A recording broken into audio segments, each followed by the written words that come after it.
What's up, YouTube? It's your boy Jeremy Wormy, and over the weekend, the Oscars happened. The only real reason, and if anybody actually wanted to watch the Oscars, there was some streams going on where people were clowning on the Oscars. I know Film Thread, or is it Film Thread? I don't know. I can never remember. It's where Chris Gore works and helps out at it. It's his baby. They did a Oscars clownathon. I believe Midnight's Edge did an Oscars thing. Maybe not. I might be getting that one wrong. A bunch of people did some streams talking about the Oscars. Okay, don't care. Didn't watch them. Mainly because I don't care about the Oscars. I've never cared about the Oscars. I've always had this proclivity for some reasons to just say, I don't really care. I don't care about a bunch of Hollywood elitists giving each other prizes for who knows what reason. I don't really care about a bunch of uber crazy people patting each other on the back. I've just never cared about that. It's like, I don't care that you got an award if I don't care about your movie. If I've never heard of it, I don't care. Why should I care? Gaming is another story. I actually do kind of watch those because I like gaming a whole lot more, but I'm always curious at who actually won there. And gaming industry is a whole lot different than the Hollywood industry.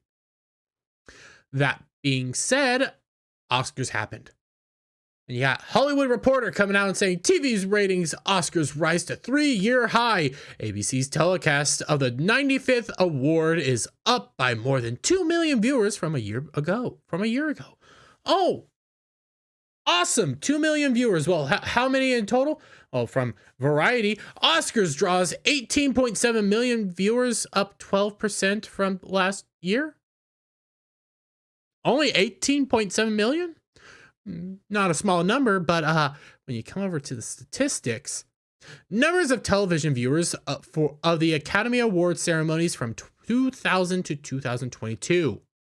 Now, I get it. This is missing a year, but if we go off of the 18.7 million that's being reported, I know somewhere it was about 16 million, but give or take. And this is a little off. You check out the numbers. Last year, 15.36 million. The year prior, 10.4 million. Year before that, 23.6 million. Now, the only reason a whole lot of people watched this year, there's nothing else to do. It was 2020. What are we gonna do? We were locked in our houses. But 2021, everybody was sick of it. They didn't want to listen to you guys anymore. Last year, why did the viewership rise? Well, to be honest, the slappening happened. That's why the viewership rise. The moment the people heard about the slappening, that's when viewership rise. And the only real reason people kind of watched it this year wasn't because of anything else. They were hoping that another slappening would happen. But even when you take into account the numbers, these are still shite numbers. These are not Hollywood numbers. You have not had a year like 2000 again. Now, you've had ups and downs, but this is still historic lows. Yeah, it's a 3-year high from 10.4 million in 2021. You aren't pulling in the big numbers that you used to do. These used to be massive numbers. These used to be famous numbers. These used to be numbers that people dreamed about. There was only, I think, one other thing that would ever beat out these numbers, and that was the Super Bowl. Super Bowl still pulls in quite a bit of numbers. I mean, I still watch the Super Bowl.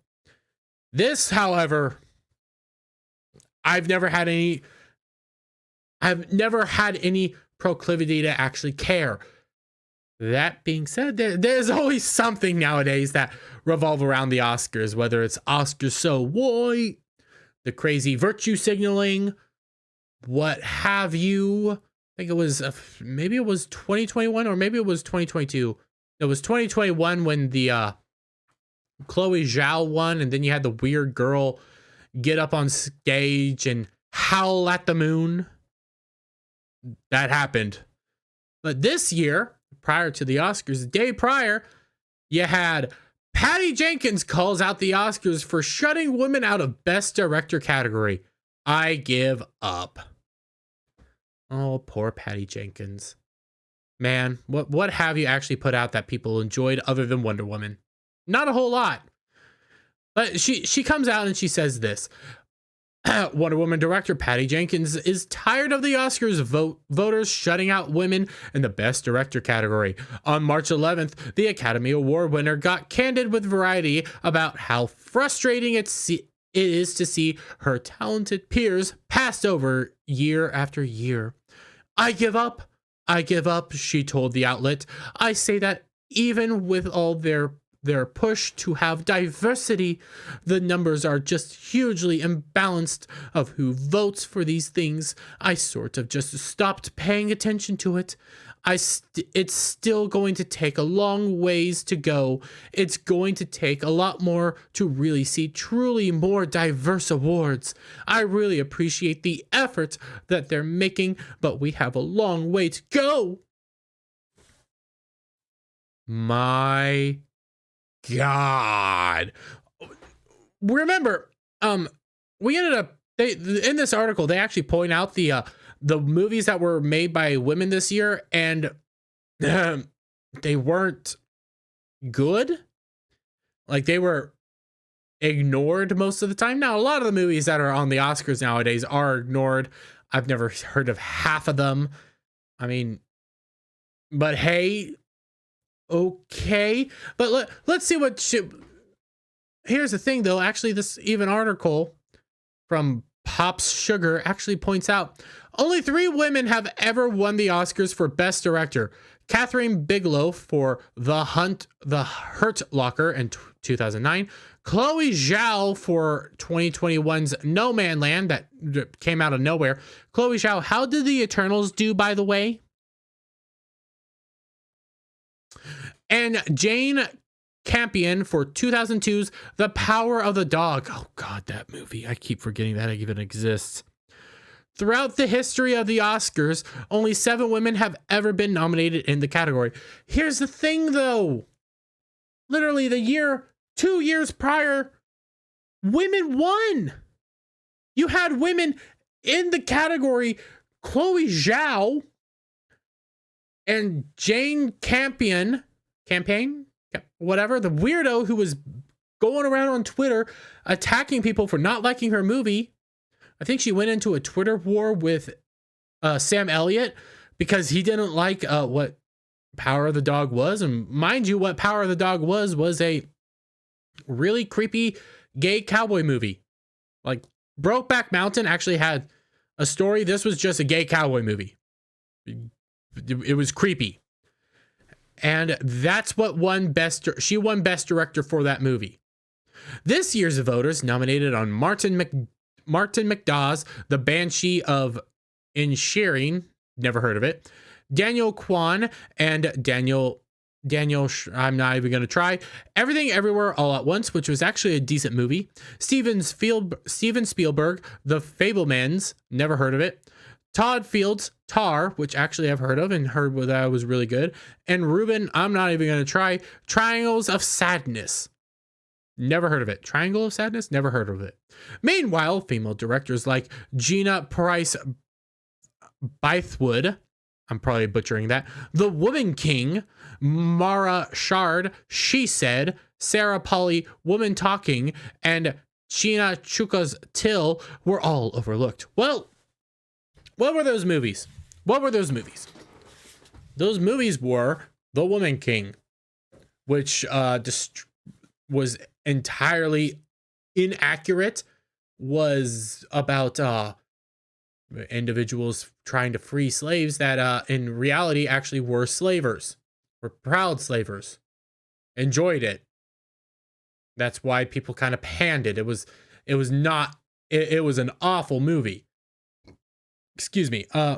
What else? She Said. Now I'm getting Woman Talking and She Said mixed up probably, because they're all over the place. I don't remember which one's which.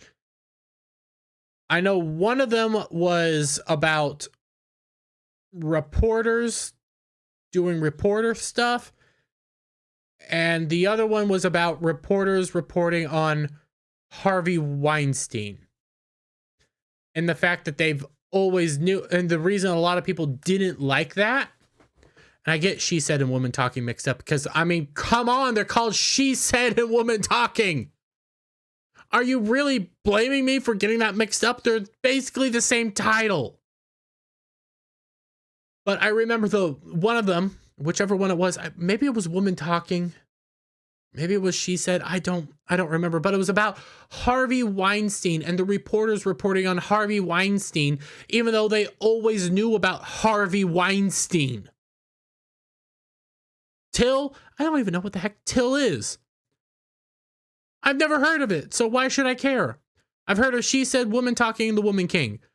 All of them sound insufferable. Actually, the woman king was insufferable. The other two, I don't even want to acknowledge. Because, oh, look, we were the people talking about it. I also know what the other one's about, but for the life of me, I can't remember. I think it was Chris Gore that talked about, I know he was talking about she said and woman talking. I don't remember which one was which. But again, do you blame me for getting it mixed up?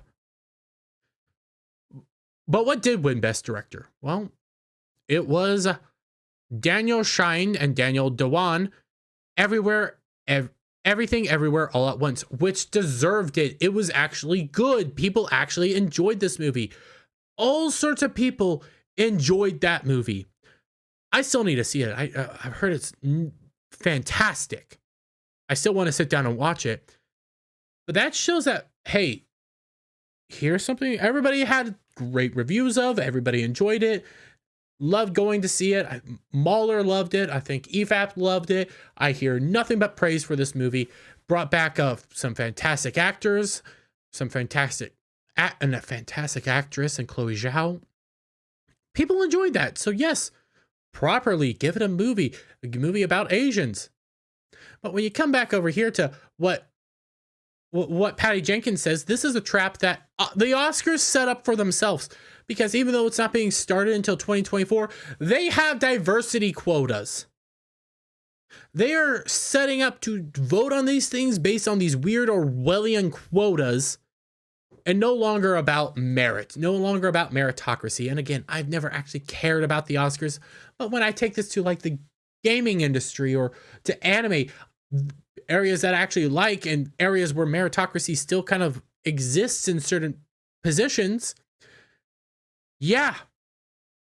When you take that away, you get things like The Last of Us 2 winning almost every title, even though it's a god-awful game. But when you throw in what the gamers actually liked, it was Ghost of Tsushima. When you get into anime is always based on meritocracy. When it comes to anime, if your anime isn't selling the manga, nobody's watching it, it gets canceled. You don't continue. Move along. You failed. That's why I like those industries, because meritocracy still wins. Hollywood has become nothing more than a bunch of people patting on themselves on the back for whatever reason.